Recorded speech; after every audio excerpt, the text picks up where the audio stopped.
Okay, so let's jump in. Today we're looking at the Kramer AW-8D, specifically the black model.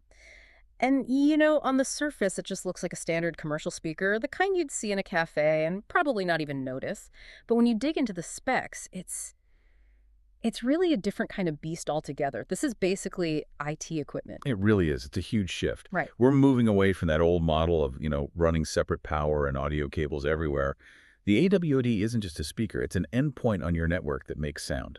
Right. And that's our mission for this deep dive. Is this smart speaker approach actually solving real-world problems? Because I always get a little worried when I see smart devices meant for the outdoors. But this one claims to get rid of amps, complex wiring, all with just one connection. And that really is the headline feature, the whole one cable idea. You flip it around and there's just a single RJ45 port. The standard network jack. But it's doing more than just data here. We're talking about PoE. Power over Ethernet, exactly. And it's not just the basic level. It handles PoE, PoE++, even PoE+++. It auto-negotiates and can pull up to 30 watts. That's more than enough to drive an 8-inch speaker pretty loud. So, wait, in practical terms, you're swapping an electrician for an IT tech. You don't need to get permits for new outlets in the ceiling. You don't. It completely simplifies the infrastructure part of the install. And because it runs on Dante, you're not just getting some compressed audio stream. You're getting uncompressed, low-latency audio over your existing network. That's a huge plus for the clean look people. No extra wires. Okay, let's talk about where this thing lives. If you're putting an expensive piece of IT gear on a patio or in a dusty warehouse, isn't that a risk? That's where the brawn part of the equation comes in. This thing has an IP66 rating. Which means what? Exactly. Dust tight and? And it can take high-pressure water jets. So yes, you could literally hose it down if you needed to. Uh-huh. It's built for indoors or outdoors.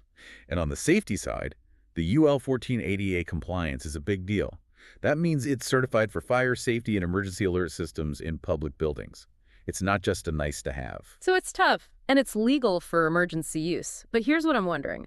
If you stick this thing outside in freezing temperatures or, baking summer heat, how does the actual audio hardware inside handle that kind of stress? Perfect question. That's the brains of the unit. It can't just be a passive box because it has to deal with those environments. It has a built-in DSP. Digital signal processing. So in plain English. It's like having a little audio engineer inside each speaker. It's constantly adjusting the EQ and processing so the sound is clear and consistent, whether it's in a big echoey warehouse or a small carpeted meeting room. And I saw it has self-protection features too. OCM and OTM. Right. Over current and over temperature. If it starts to overheat on a really hot day, it won't just burn out. It'll automatically lower its own volume or restart the amplifier to prevent damage. It manages its own health. That is actually really clever. But my favorite feature, by far, has to be the Find Me function. Ah, yeah. That's a lifesaver for installers. I mean, just imagine you're running the audio for a massive mall or a stadium. You've got hundreds of these things 30 feet in the air. One of them acts up. What do? In the old days, you'd be on a lift checking them one by one. A total nightmare. But here, since each speaker is just another device on the network, you go into the software, click Find Me on the one that's acting up. And that specific speaker plays a tone.